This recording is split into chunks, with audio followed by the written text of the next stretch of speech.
Buenos días, buenas tardes, buenas noches, bienvenidos al episodio número 56 de este podcast que di por llamar Bebedor Frecuente, un episodio en el que les voy a proponer hacer un repaso por 3 noticias del mundo del vino que se dieron y que tuvieron lugar en estos días, en estas últimas semanas.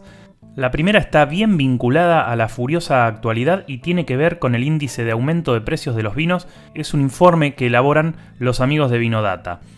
En su reporte de febrero destacan varias cuestiones, algunas muy puntuales que les voy a comentar ahora. Por ejemplo, que la variación mensual del IPB en febrero de 2024 alcanzó al 10% en comparación con el pasado mes de enero del 2024.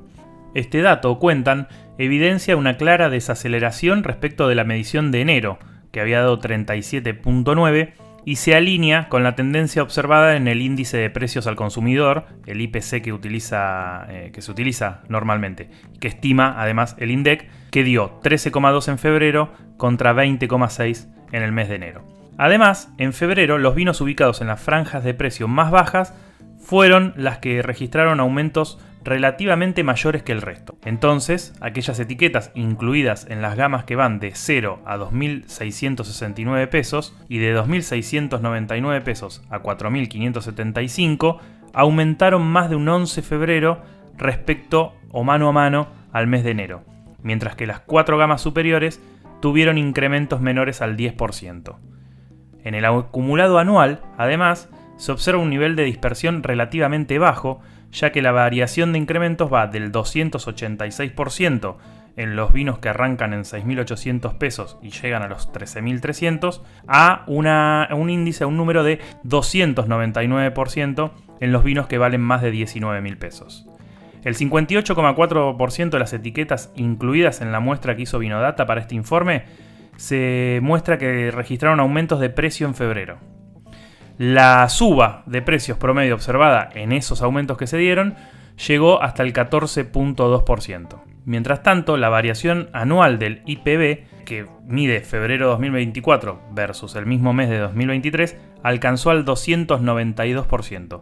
Una cifra alta y sobre todo algo mayor al incremento que tuvo el IPC durante el mismo periodo, que fue del 276%. Por último, en el mes de febrero, y a modo representativo, el precio de una botella de vino argentino en el mercado local fue de 4.114 pesos. El precio promedio simple de las etiquetas relevadas durante dicho mes se acercó a los 21.700, mientras que el precio de una botella típica alcanzó los 12.685 pesos.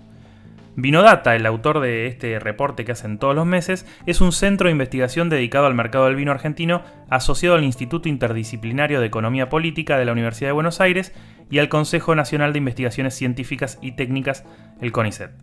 Con esta iniciativa buscan generar información accesible, útil y de calidad para facilitar la toma de decisiones de productores, hacedores de políticas y consumidores de vino, así como para todos aquellos interesados en el estudio de este sector en Argentina. Si quieren conocer más sobre Vinodata, su metodología, cómo determinan los índices y los precios por botella y cómo surgió incluso todo este laburazo que hacen, pueden escuchar el episodio 29 de Bebedor Frecuente, en el que charlé con Nico Grossman, uno de sus integrantes. La segunda noticia que les invito a repasar tiene que ver con la aprobación de 3 nuevas indicaciones geográficas, en este caso en la provincia de San Juan. Estas indicaciones nuevas son Hilario, Sorocayense y Tamberías. Son 3 flamantes indicaciones geográficas que van a formar parte o que forman parte de una mayor llamada Valle de Calingasta. En conjunto, el Valle de Calingasta ya tiene ahora 5 indicaciones geográficas que amparan unas 208 hectáreas de viñedos, de las cuales 193 son tintas, 10 son blancas y 5 son rosadas. Esto según los números del Observatorio Vitivinícola. Esta distribución de viñedos es utilizada por las bodegas que están en la zona, lógicamente, y usan uvas como la Criolla Chica, la Torronte Sanjuanina, pero también Malbec, Bonarda y algunas blancas como Chardonnay. Esos productores que integran estas IG dentro del Valle de Calingasta son Carasur, Bodega del Carmen, Los Dragones y también algunos viñedos que utilizan Finca Las Moras y Daniel Pi, por ejemplo.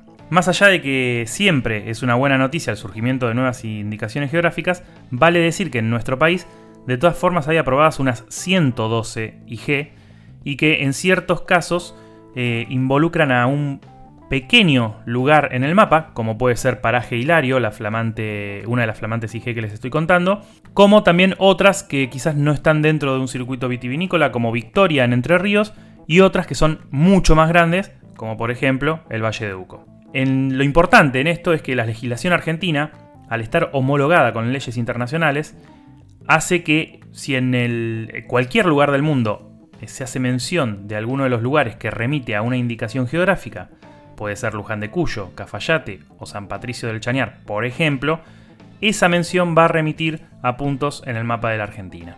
Por último, pero no menos importante, e incluso seguramente la noticia que estaban esperando que sea comentada, que además podría tener un episodio entero dedicado a esta situación o a su tema, o a lo que implica, es el notición por parte del Instituto Nacional de Vitivinicultura de autorizar, bien digo, la elaboración de vinos sin alcohol.